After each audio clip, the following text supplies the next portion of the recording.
Hey everyone, and welcome back to my channel. I am Melon, the CEO and the founder of the Melon Studio. And if you notice, I am wearing this beautiful earring designed and created by Vinita Michael, a famous jewelry designer based in Dubai, and she has her creations worn by the famous Hollywood and Bollywood stars.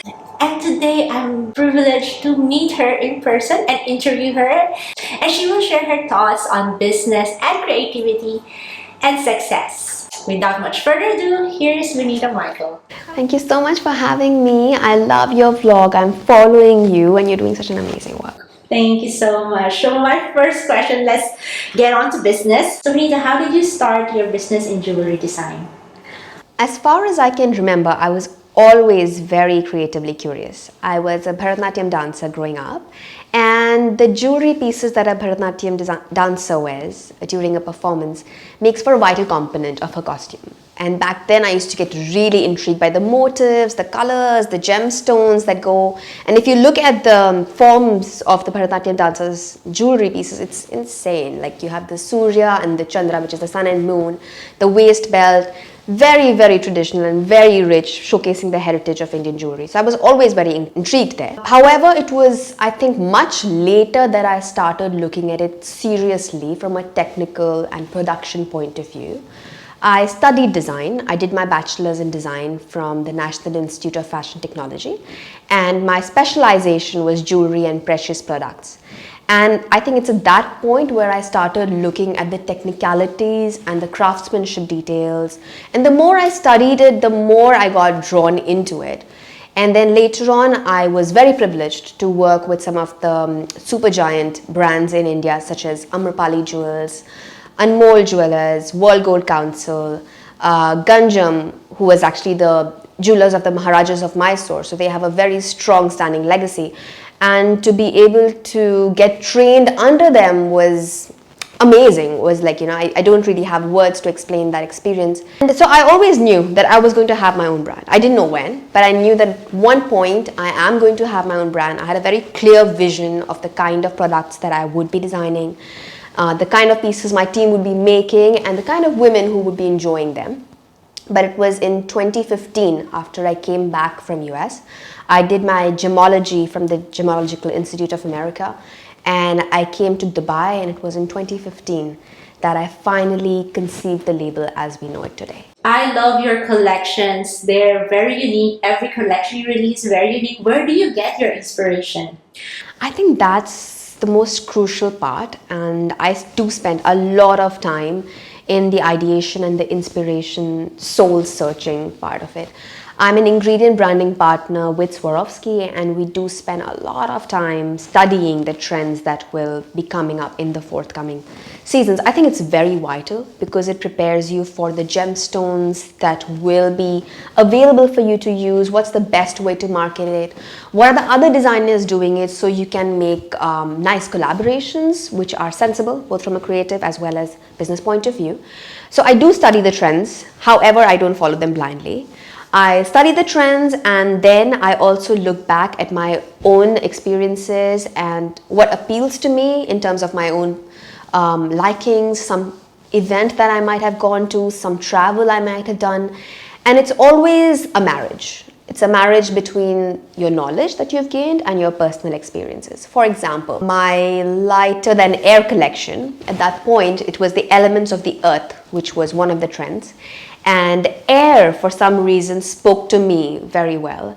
And I was also at the same time majorly going for these ribbon dance performances. And to me, a ribbon dance is the interaction of the fabric with the air.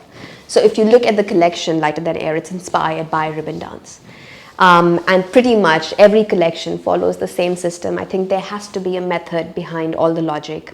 Otherwise, it's a trial and error. And I always stick to that. I love your latest collection, Gardens of Utopia. Where did you get that inspiration from? Oh, I love that collection as well. I'm so excited about it. So again, coming back to the trends that was predicted for the upcoming season was flora and fauna, but not the typical. It was more like edgy flora. And for me, I always had this utopian theme going in my head for a while. And then when I was reading about the stories, I was like, I want to really work with gardens of the heavens. My first step that I do is I look for images. It can be old photographs, it can be artifacts, it can be my museum visits, and I collate together a mood board, and those would be like images which have a board which has 100, 200 images, and then we shortlist depending on what direction we want to take for the collection. And my board was filled with images of apsaras, which are basically Asian mythical angels, and more often than not, you'll see them holding the lotus flower. And I was like so drawn to lotus, and lotus in general, if you look at jewelry, is a very predominant form. You'll see it being played up a lot of times. However, a lotus is always shown in 2-dimension or like a flat form. It's never shown like a blossoming flower, which is actually how it is. It like really blooms in a pond amidst difficult surroundings. Like we all know that lotus grows best in murky waters, and I think that's such a beautiful message too. So I thought that, okay, I'm going to try and develop a collection where the lotus actually comes out, like, it kind of stands out. So these earrings are actually worn from the back. So this part goes from the back and it pretty much hangs like an ear hoop, and the lotus actually comes up. So it's the play of the negative space and the positive space here, and the crystals, I think they are just perfect for these designs. So sometimes you get very lucky when you create a design and the production, the manufacturing, the crystals, the finishing, everything just comes together, and it's a gift.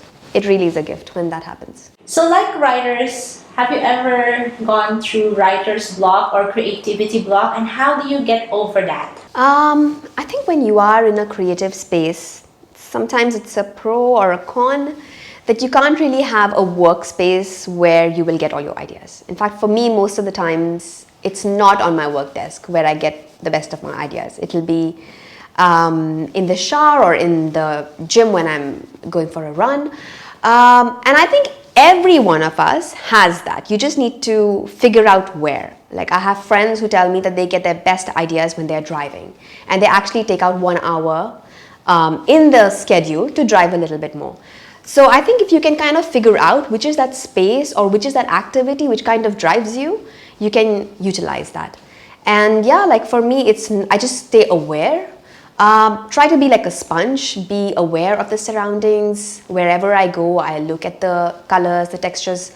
And when you want a creative space, I think, I'm sure it happens to you also. It comes to you automatically. That's an awesome tip. So how do you manage the business aspect and the creativity aspect of your business? I think business is crucial.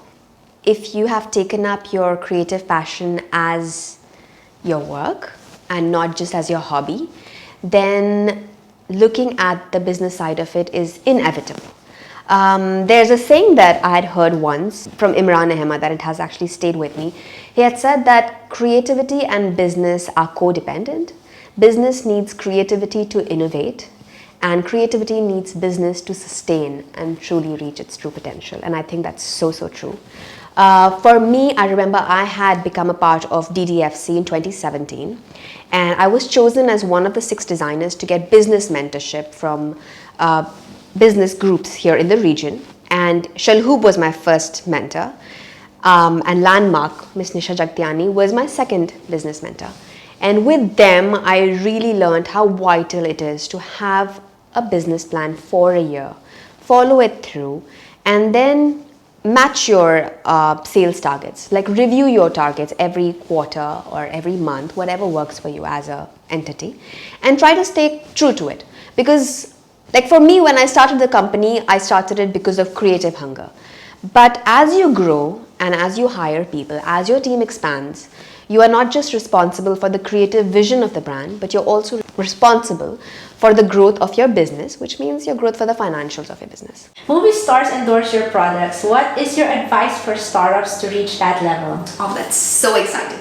When a legit A-lister wears your piece to an important event, the traction it gets you with your audience, be it social media, your website, your sales, it's so interesting. You can really kick and enjoy the moment.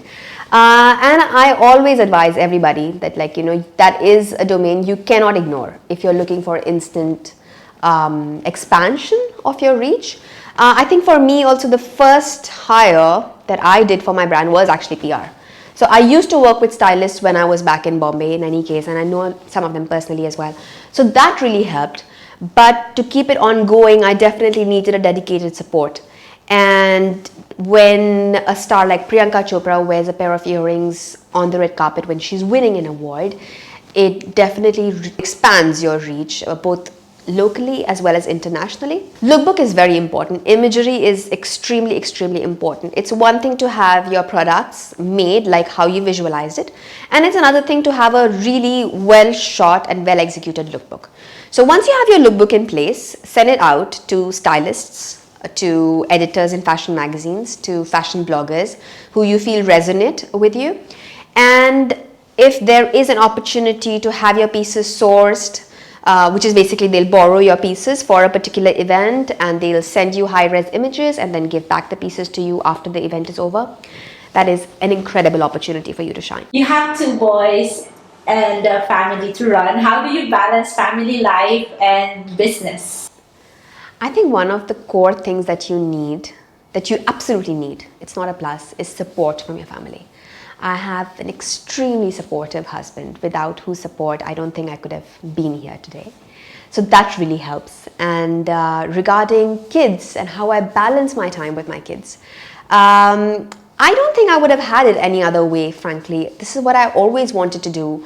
And this is something I always say, that it's not working moms who make better moms or stay-at-home moms that make better moms. I think happy moms make the best moms. So you should always nurture what your own ambitions and dreams are as well. When I'm good at work, when my work is doing well, I feel great, and I'm great with my kids as well. And I think that shows for everyone. If you're good at your professional sphere, it will show in your personal attractions as well, be it with your friends or be it with your family. Since Valentine's is there, can you tell us what is the best Valentine's gift you have ever received? I love traveling and I love quick getaways. So I think it was actually a surprise getaway that my husband surprised me with, I think last Valentine's Day. Yeah. Great. Thank you, Vinita, for sharing those tips and valuable lessons for creativity and business. And if you guys and girls out there are looking for a valuable gift for the coming Valentine's Day, which is next week, please check out www.vinitamichael.com. And I really love her new collection. Check it out. And if you like this video, hit the like button and subscribe, and see you in our next video. Thank you so much again. Thank you so much. Bye-bye. Bye.